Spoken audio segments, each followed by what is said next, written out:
Share করি এত তাড়াতাড়ি কিভাবে ভুলা গেল ভালোবাসার মানুষকে। আপনারা কি দেখতেছেন দুই ভাইয়ের চেহারা সেম? ফার্স্ট অফ অল দুই ভাইয়ের চেহারা সেম দেখতেছেন। আমি যদি অন্য কাউকে বিয়ে করতাম তাও আপনাদের প্রবলেম থাকতো। আমি আমার হাজব্যান্ডের ভাইকে বিয়ে করেছি, এটাতেও আপনাদের প্রবলেম আছে। আমি আমার ডিসিশন নেওয়ার মতো এতটুকু কেপেবল আমি হয়েছি, এতটুকু এইজ আমার হয়েছে যে আমি তাকে বিয়ে করব কি করব না। মানুষের প্রবলেম, ঘরের মেয়ে ঘরে থাকা একটা প্রবলেম।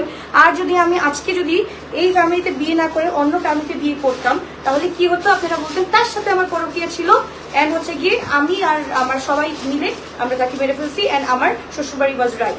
এখন আপনি যে ব্লেমটা করতেছেন, যেখানে যার ছেলে মারা গিয়েছে তার বাবা রাজি, যেখানে আমার যার ভাই মারা গেছে সে রাজি, যেখানে যার হাজবেন্ড মারা গিয়েছে সে রাজি, স্পেশালি যেটা বাচ্চা যার চাচাকে তারা একসেপ্ট করে নিয়েছে তারা রাজি। আপনারা কে রে ভাই? আপনারা কে? ভালো ভিউ কামাইছেন, আমি জীবনেও চাই নাই এসব কন্ট্রোভার্সির মধ্যে পড়তে। ভালো তো আপনাদেরকে আমি স্পেস করে দিয়েছি, অনেক বড় স্পেস করে দিয়েছেন, লাখ লাখ টাকা কামাইছেন না? এখন এই টাকাগুলো একটু হজম করেন, করে আপনারা আপনাদের মতো থাকেন, এন্ড আমাকে আমার মতো বিজনেস করতে দেন। আমার সেকেন্ড ম্যারেজ এটা হতে পারে, আমার হাজবেন্ডের কিন্তু এটা সেকেন্ড ম্যারেজ ছিল না। সো মানে সে তার বংশের একমাত্র ছেলে, সে সবচেয়ে আপনারা ভাসুর বলতে গিয়ে মনে করতেছেন যে তার বয়স 40-50-এর কাছাকাছি। তারা দুই ভাই আমার আনায়া আমায়া যেরকম 11 মাসের ছোট বড়, এদের ডিফারেন্সও 1.5 বছরের ছোট বড়। সো ভাসুর বলতে গেলে এটা সম্পর্কে ভাসুর দেখাচ্ছে, বাট তারা কিন্তু দুই ভাই 1.5 বছরের ছোট বড়। সো মাথায় রেখে কথাগুলো বলবেন।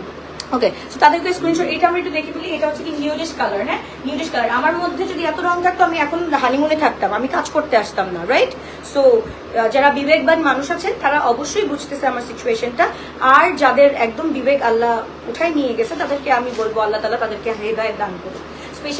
স্পেশালি যারা ভিউ কামানোর জন্য এরকম করতেছে তাদেরকে বলবো আল্লাহ আপনাদেরকে হেদায়েত দান করুক। ঠিক আছে, একটা মানে থাকে না রাস্তা থেকে উঠে আসা একটা জিনিস, আর একটা সম্ভ্রান্ত পরিবারের মেয়েকে নিয়ে কথা বলা আরেকটা জিনিস। তো একটু বুঝে শুনে কথাগুলো বলবেন, ঠিক আছে? খুবই মানে এটা অলনা সাডেন হয়ে গিয়েছে, অলনা সাডেন। হ্যাঁ, আমার জিনিস আমি বলেছি, আমার জিনিস আমার ঘরের জিনিস আমি সবার সামনে তুলে ফেলেছি। দ্যাট টাইম অ্যাকচুয়ালি কি বলবো, আমি একদম ভয়ে ছিলাম। অন্য মানে আমি কিভাবে বলবো, আমি ঘুরেছিলাম, লিটারালি ঘুরেছিলাম। তো আমার স্টেটমেন্টটা তো কোথাও ভুল নেই, আমার স্টেটমেন্ট কোথাও ভুল নেই, সবকিছু মেনে নিয়ে সংসার করছি। তো আপনাদের সমস্যা কোথায়? যা ভালো লাগবে তাদেরকে স্ক্রিনশট দিয়ে। আমার যেহেতু সমস্যা নাই, আমি যেহেতু এই ফ্যামিলির মধ্যেই আছি, তো আপনাদের মনে মনে সমস্যা থাকার কথা। কম্প্রোমাইজ আর স্যাক্রিফাইস বলে একটা জিনিস আছে। সো আপনারা যারা বুঝবেন না তারা বুঝবেনই না। একবার আপনারা যারা কমেন্ট করতেছে তাদের নিশ্চয়ই হাজব্যান্ড অনেক ফ্রাস্ট্রেটেড, নিজেরা অনেক ফ্রাস্ট্রেটেড, তারা একবার বলতেছেন একবার নিজেদের আমার সিচুয়েশনে এসে তারপর বলেন কেন কি হচ্ছে না হচ্ছে। সো আল্লাহ না করে এরকম হোক। যারা ভালো আছেন আমি অবশ্যই চাবো তাদেরকে ভালো থাকতে, আর আপনারা আমাকে খারাপ করুন না। মানে এইরকম টক্সিক অ্যান্সার যাতে আমার মুখ থেকে না বের হয়, আল্লাহ তাআলার কাছে আমি সবসময় দোয়া করি কখনো যাতে টক্সিক অ্যান্সার আপনাদের জন্য না বের হয়। তাদেরকে স্ক্রিনশট দিয়ে আমরা ইনবক্স করি। আমারটা আমি বলেছি, আমারটা আমি নিয়েছি, আপনাদের তো না। আমি তো তাদের নামে বদনাম করে তো আমি অন্য জায়গায় চলে যাইনি।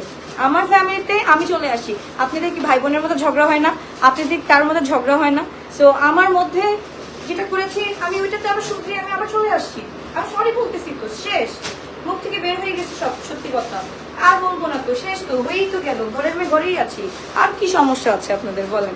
আমার যেহেতু কোনো সমস্যা নাই এই ফ্যামিলির সাথে থাকতে, তো মনে হয় না আপনাদের কোনো সমস্যা। এত মানে আমার বিয়েটা কেন এত জাঁকজমক ভাবে হয়েছে, আপনাদের যদি এইটার খুব প্রবলেম হয়ে থাকে তাহলে না আপনি এক কাজ করেন, আমার ইনলজের সাথে কথা বলেন যে আপনার ছেলের বউকে কেন আবার দ্বিতীয়বারের মতো এত জাঁকজমক ভাবে বিয়ে দিয়েছেন। আমার ফার্স্ট বিয়েটাও আলহামদুলিল্লাহ এর থেকে বেটার হয়েছে।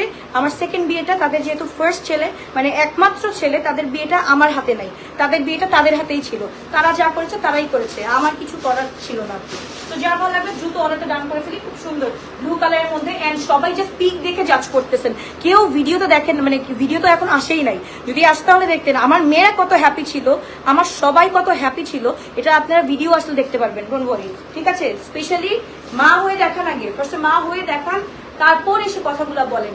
আর যারা ফ্রাস্ট্রেটেড আছেন, যাদের লাইফে কোনো কাজ নাই, ফেসবুকিং ছাড়া, স্ক্রল ডাউন ছাড়া কোনো কাজ নাই, তাদেরকে আর কি বলার আছে? আল্লাহ হেদায়েত দান করুক আপনাদেরকে। কিছু মানুষ বলছে এই আলবিয়া আজকে কি করবে, আলবিয়ার সামনে বিয়ে করে জামাই নিয়ে টাকা নিয়ে যত টাকা ক্যাশ করে সবাই জুস করে চলে যাবে। কই দাঁড়ায় আছি না, কাজ করতেছি না, পাগল সব মানুষজন।